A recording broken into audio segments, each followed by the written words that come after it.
created by those guys up front. We're seeing this the same way, aren't we? We are seeing an offensive line, as this game gets started, as it starts to unfold, that they are dominating the line of scrimmage.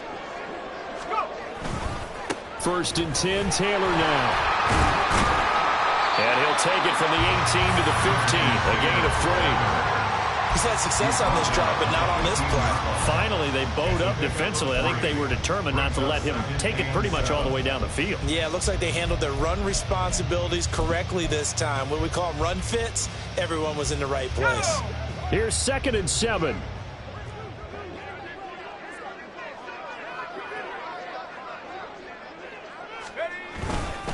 Up the middle, here's Taylor.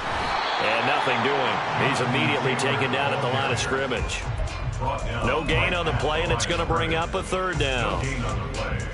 You don't see that a ton, do you? A cornerback coming over to the middle of the field to make a run tackle. That's someone with a ton of confidence to feel like nothing is pressuring him on his side of the field.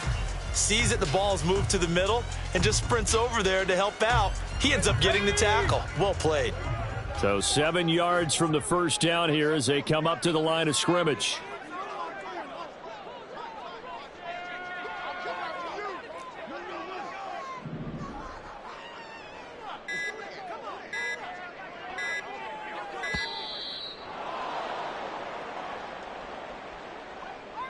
Now the offense knew it. They were already starting to walk back as that one is accepted.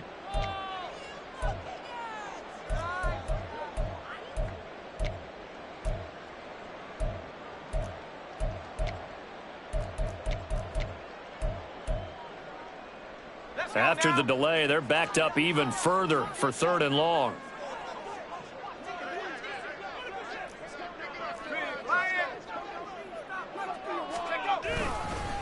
Running straight ahead, Taylor. And he will lose yardage here back at the 23-yard line. Well, they certainly didn't appear to be fired up about their options throwing the football. So, to me, this seems like a case of just kind of taking their medicine there, run the ball, see if they could pick up something. Instead, they were thrown for a loss. And his kick is good. And the Colts hit the scoreboard first. It's 3-0. Even though they didn't find the end zone, they have to be pretty pleased with how they moved the ball on the ground because we know that that was one of their big goals in this game. And that really goes through the entire offense because when you're running the ball effectively, just about everyone's involved. It's not just the guy carrying the football. It's everyone blocking for him, both inside and on the perimeter. And he'll be out of bounds across the 25.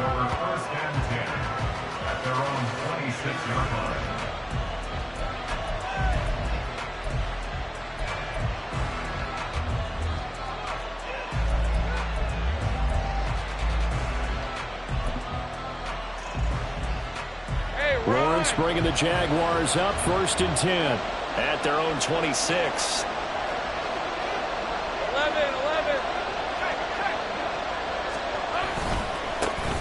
Now ETN to start the drive. And he gets us to the other side of midfield across the 45 before going out. All told, it's an even 30 and a 1st down. Got to give a nod of appreciation to some of those guys up front over on that left side. Several key blocks sprung him. No appreciation for the guys from the backside that didn't allow any leakage and anybody could run him down from the backside. They're at the kids' table. Okay, so front side guys good, backside guys, meh. That's what you're supposed to do? I've had better. Okay, either way, worked out quite well, didn't it? A nice sizable gain. Airing it out, looking for Ridley. And he's got it inside the 10. Touchdown, Jaguars. A big play there. His 2nd touchdown on the season. And the Jaguars are able to answer the early 3 points and take a first-quarter lead. Good start to the season for him. He had the touchdown last week in the opener and a 2nd one in week 2 now. How about the pace he's already established, right? Not sure he can keep it up for an entire season, but don't burst the bubble because he thinks that he can. Do guys go into a season with a goal for touchdown scored or yardage? What do you think? I think every single one of the guys who's going to touch the football, they all have those types of goals. They all have those types of thoughts. And then they can stay with it. Unfolding so far so good for him. And no thought to bring this one out. He'll just go down to a knee, and they'll take over at the 25.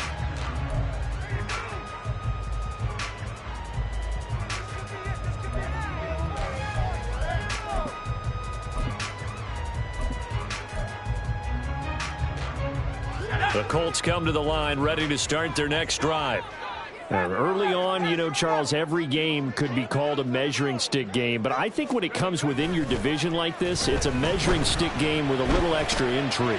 I would agree with that totally because... And it's caught inside the 30. A big play there for Indy. 48 yards.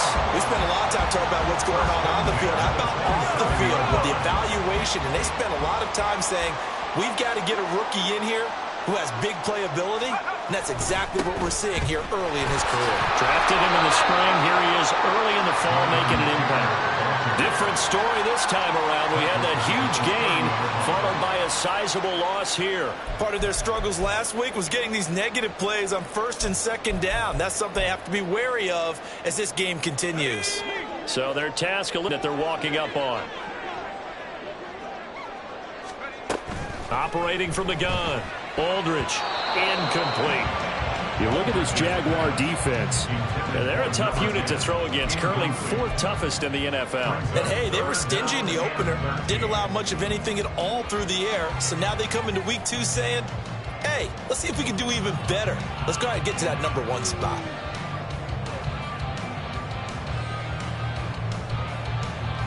An incomplete pass on that last play, and that means they'll need to come up with something here on 3rd down.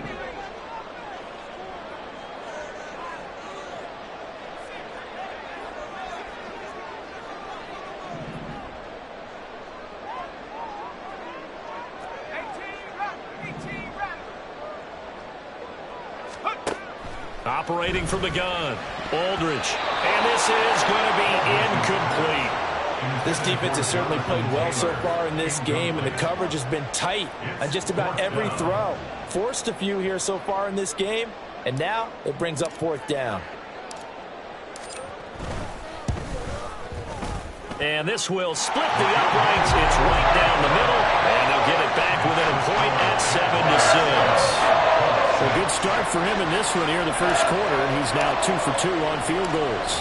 And I know while the offensive coaches are telling their guys, hey, let's leave the kicker out of it unless it's an extra point, this could pay dividends if this game is tight down the stretch. His confidence is going to be sky high if they need him for a big-time kick.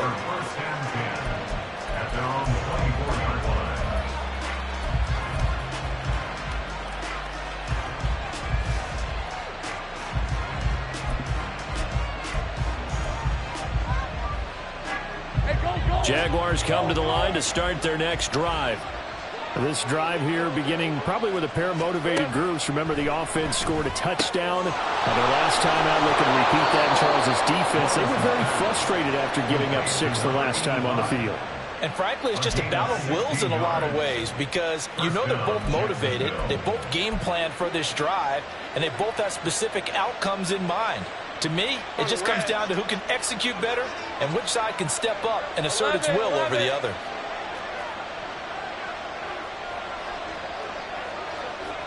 Go.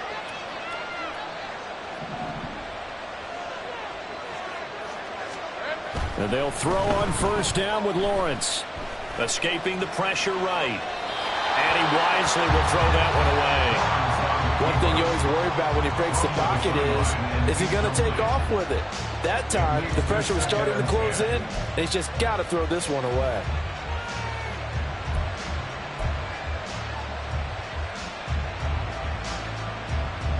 Here's 2nd and 10.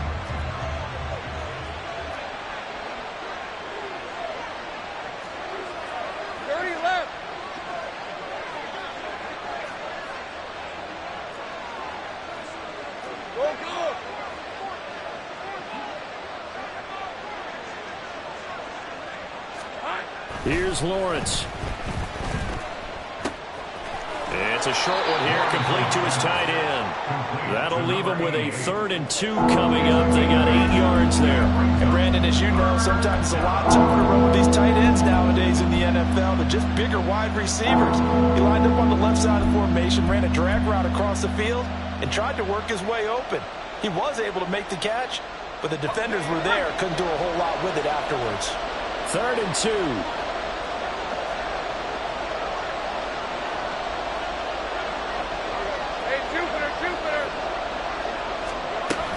They'll run with Etienne. A 3-yard gain and enough for the first down. A lot depends on the spot there. But it wasn't by much, was it? I remember Coach Madden talking about, depending on which foot the official used, that would tell you whether you had the first down or not. You want that upfield foot to be the one that spots the ball, don't you? And you and I have the luxury of a couple extra views here in the booth, and he did get it, but not by much. So not successful there on the challenge, and he'll have to be careful from here on out because he'll only have one challenge remaining. 11, Agate. Throwing now, Lawrence on first down. Eluding the pressure right. The Colts are going to get him. Down he goes. It'll only be a loss of a couple, but the pressure gets home on first down. You know, on these types of plays, we're always looking to assess blame. Okay, where did it break down? Sometimes it's just a great play. To 6. The Jags with the football to begin the second quarter, as they've got it second down and 12.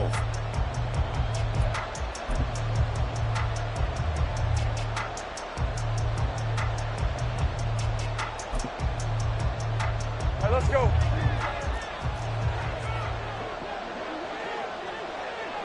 Hey, kill.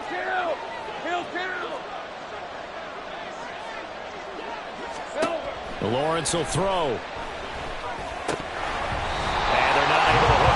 Incomplete.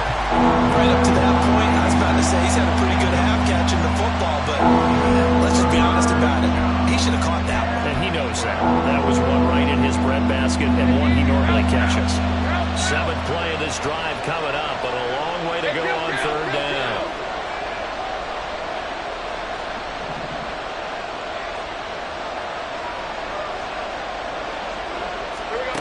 Now Lawrence. That is caught, and they'll get him to the ground. He has another first down at the Colts 35. That one good for 16 as the drive continues. That's a play that will likely be forgotten when you talk about big moments in this game. But plays like this are critical to keep drives going. And if points result, we'll call this play significant. Go, let's go.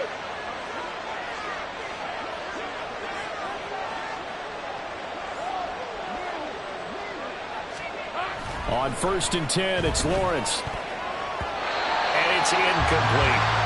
Yeah, their back's up against the wall a little bit, and they come through by forcing an incompletion. Now they've got to continue to ratchet up the intensity a couple more times and get off the field before giving up any more yardage. Red. Now a 2nd and 10. Easy. Read it 44. Straight ahead, Etienne. And a short gain down to about the 33. They do get a couple, but they'll be left staring at a 3rd and 8 coming up. We talk about defenders, specifically linebackers, keeping their eyes in the right spot. He had that eye down the entire time. And you know that's not easily done because they throw a lot of misdirection at you. They try and fool you and get your eyes in the wrong place. But you're right about that one. He correctly figured that one out and made a really nice play. On 3rd down, Lawrence. Work in the middle of the field, and he's got a man complete. Touchdown, Jaguars. A great effort there. His first touchdown of the new season as his guys are able to extend their lead. So the quarterback drops to throw, looks over, and boom, a guy that wide open. He has to be thinking, wait a minute, this is some kind of a dream. This is too easy. Yeah, a great dream. One you don't want to wake up from. But for the defense, almost feels like there was a bust in coverage. Extra point by Carlson, up and good. And the lead is up to 8. Daniel Carlson set to kick off. Following the touchdown, ready to kick it away is Carlson. And this will be a touchback, so they'll bring it out to the 25.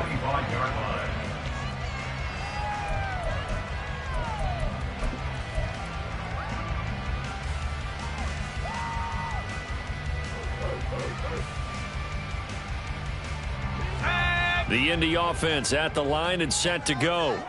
They've probably got some adjustments to make because they've moved the football okay at times, but they haven't been able to get anything consistently going, have they?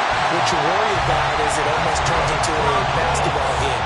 Where one team's coming down and hitting threes, and you're coming back and getting twos, and you steadily lose ground. In this situation, you're talking about touchdowns to field goals.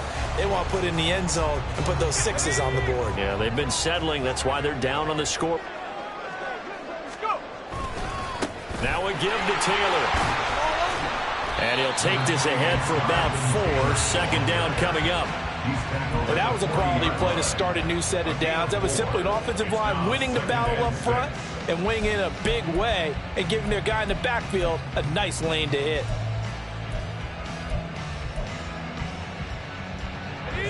Now a 2nd and 6.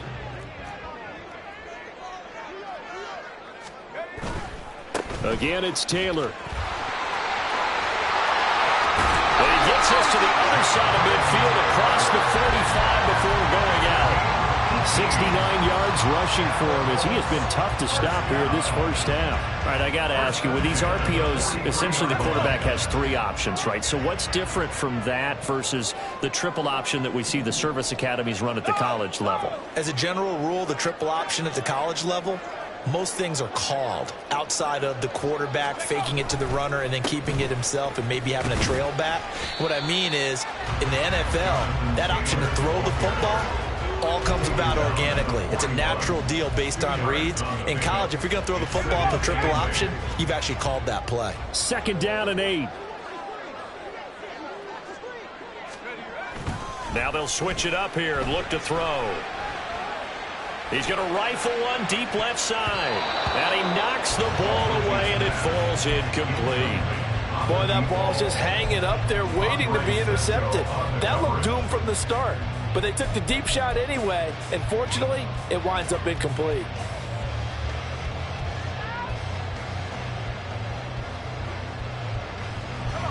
The line to gain is the 33 on 3rd down.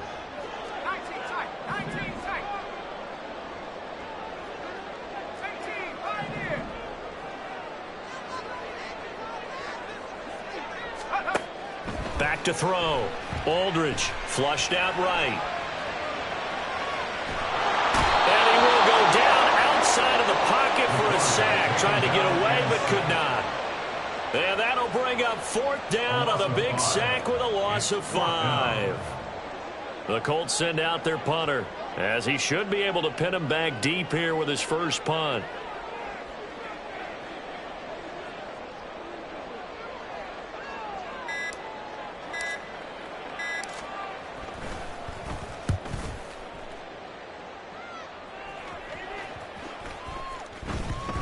And this will get inside the 20 and be touchdown just outside of the 15-yard line. At their own 16-yard line.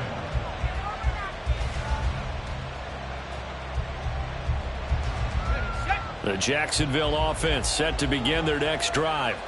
So for this offense, Charles, remember, drive 1 made it to the end zone. Drive 2 resulted in the touchdown as well. Now they'll try to make it 3 for 3.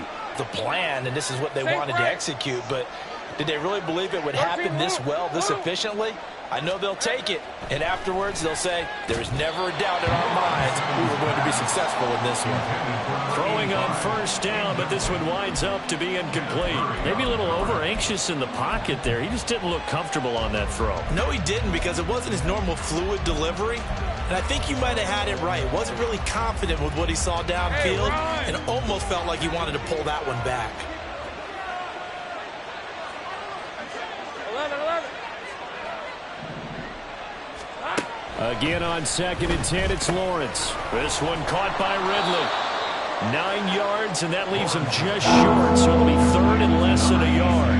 When you're playing a quarterback with some experience and some moxie, you enter the danger zone when you decide to blitz him, because if he's able to diagnose as he did on that play, he can hurt you downfield. He reads defenses so well, doesn't he? He really does, and the best part about that play for him, I don't think that was his primary target. I don't think so either. I think he had the read, figured out where the blitz was coming from, and went to a secondary target for a really nice game. Lawrence on 3rd down.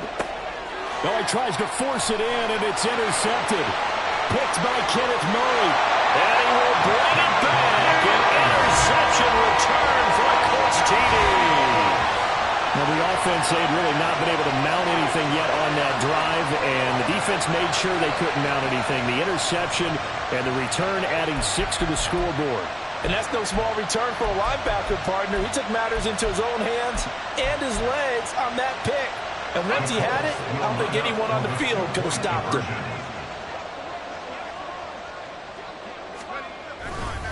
They'll let Taylor try and run. And